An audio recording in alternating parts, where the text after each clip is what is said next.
انسان کے اوپر ایک ایسا وقت بھی آ جاتا ہے کہ انسان کو یوں لگنے لگ جاتا ہے کہ میرا سایہ تک میرا ساتھ چھوڑ دے. اس کو کچھ نظر نہیں آتا، کوئی راستہ نظر نہیں آتا.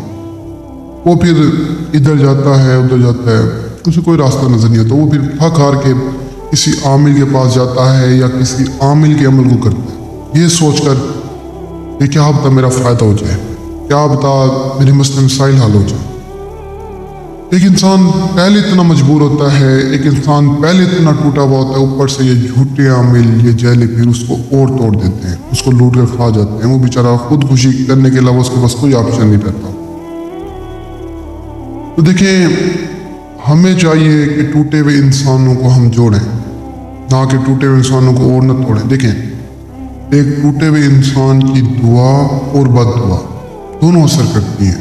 دیکھیں، یہ اللہ تعالیٰ کا ایک امتحان ہوتا ہے. اگر کسی انسان کے اوپر کوئی مشکل پریشانی یا کوئی مسئلہ مسائل آ رہے ہیں تو ایک قسم کا اللہ کا امتحان ہے. یہ نہیں کہ اللہ اس کی دعائیں نہیں سن رہا یا اس کی دعائیں قبول نہیں کر رہا. اللہ تعالیٰ کرتے ہیں، لیکن ایک ہر چیز کا وقت ہوتا ہے.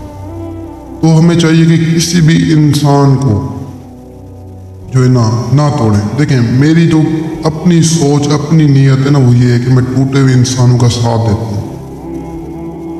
باقی ان جھوٹے عملوں سے گزارش ہے کہ خدا را کسی کے ساتھ اتنا ظلم نہ کریں. ایک انسان پہلے اتنا ٹوٹا ہوتا ہے، آپ لوگ ان کے ساتھ جو ہے نا اور جو ہے نا زیادتی کرتے ان کو اور ہی توڑ دیتے ہو. ایک ٹوٹے ہوئے انسان کی دعا لے آتے ہو. اگر ایک ٹوٹا ہوا انسان آپ کو دعا دے دے نا تو وہ دعا آپ کو، میں کہتا ہوں، ساری زندگی کے لیے کافی ہے. اللہ کا شکر ہے، الحمدللہ اللہ نے ہر چیز سے نوازا ہے. یہ ویڈیوز اپلوڈ کرتا ہوں، آپ لوگوں کو عمل بتاتا ہوں تو صرف ایک رہنمائی بلائیے کہ انسان ہے دل ایک اللہ کی رضا کے لیے کہ میری وجہ سے کسی کا فائدہ، جو میری وجہ سے کام ہو، جو میری وجہ سے کسی کے گھر میں خوشی آ جائے، میری وجہ سے کسی کے مسئلے مسائل حل ہو جائے. مجھے کوئی لالچ نہیں، اللہ نے ہر چیز سے نوازا ہے. اللہ کا بہت شکر ہے. خیر، آج جو آپ کی خدمت میں عمل لائے ہوں، یہ عمل غریب حاضر کرنے کا بہت ہی آسان عمل ہے. عورت مرد مسلم کیا مسلم سبھی حاصل کر سکتے ہیں. جس نے آج تک عمل نہیں کیا وہ بھی اس عمل کو کر کے کامیابی حاصل کر سکتا ہے. اس عمل کو کرنے کے لیے آپ نے کسی بھی ایک اکیلی جگہ کو ڈھونڈ لینا ہے، چاہے وہ آپ کے گھر کی چھت ہے یا کوئی ویران جگہ ہے یا آپ کے گھر کا اکیلا کمرہ ہے. کوئی بھی ایسی جگہ ہو جہاں پر نہ کوئی آپ کو دیکھنے والا ہو نہ کوئی سننے والا ہو. عمل کو کرنے کے لیے آپ کے پاس ایک اکیلی جگہ کا ہونا بہت ضروری ہے. بہت کافی لوگ ایسے ہیں جو شور شبل جگہ پہ عمل کرتے ہیں، ان کو کامیابی نہیں ملتی، الٹا نقصان. تو پھر کہتے ہیں شاہ صاحب ہمیں کامیابی نہیں ملتی، الٹا ہمارا نقصان ہو گیا. تو دیکھیں، عمل کو آپ ایک ایسی جگہ پر کیا کریں جہاں پر نہ کوئی آپ کو دیکھنے والا نہ کوئی سننے والا، تاکہ آپ لوگوں کو نقصان نہ ہو. فائدہ ہو نہ ہو لیکن نقصان نہ ہو.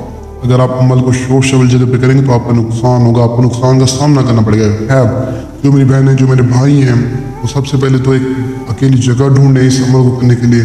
تو اکیلی جگہ ڈھونڈنے کے بعد آپ نے یہ نقشہ آپ کو اسکرین پر نظر ہوگا. یہ نقشہ آپ نے لکھنا ہے، کسی بھی عام پین مارکر سے آپ لکھ سکتے ہیں. عام کاغذ پر لکھنے کے بعد آپ نے اسے جلا دینا. جلانے کے بعد آپ نے 3 مرتبہ حاضر شو کا وطر کرنا ہے. جیسے آپ تعداد پوری کریں گے فوراً حاضری ہوگی. جب حاضر ہو ڈرنا نہیں ہے، نشانی طلب کا لازمی کر لینی ہے. نشانی لے لیں گے نا تو دوبارہ آپ اسے حاضر کر سکتے ہیں جب بھی آپ کو ضرورت پڑے گی. اگر نشانی نہیں لیں گے تو دوبارہ آپ کبھی حاضر نہیں کر سکتے. خیر، نشانی طلب کر کے پھر اسے رخصت کر دیں. جب آپ کو ضرورت پڑے آپ اسے حاضر کریں. اور جو بہن بیچارے عمل نہیں کر سکتے، جو ڈرتے ہیں، جن کے پاس ٹائم پہ نہیں ہے، جو آؤٹ آف کنٹری میں، مجھ سے رابطہ کریں. میرے پاس مجھے کچھ بھی نہ دیں، آئیں سامان لے کے دیں، میں حاضر. خیر، مجھے تب تک کے لیے دعاؤں میں یاد رکھنا. دیجیے زیادہ شکریہ. السلام علیکم.